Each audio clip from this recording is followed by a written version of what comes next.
Tem cachorro que passa, se olha no espelho e pensa: é isso, eu nasci pra brilhar. Essa aqui não anda, ela desfila.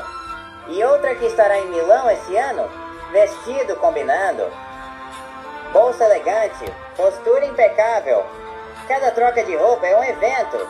Ela se admira, se elogia, se aprova, porque a autoestima também é coisa de cachorro.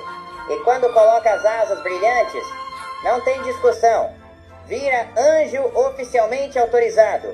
Anjo que não voa, mas encanta. Ela é uma graça que só não desce do céu, mas domina olhares por onde passa. E prova que beleza, carisma e glamour podem sim andar de quatro patas. Essa Golden é maravilhosa, porque quando o espelho confirma, não tem quem discorde. Ou vocês desconfiam dessa beleza? Concordam com o Breno aqui, pessoal?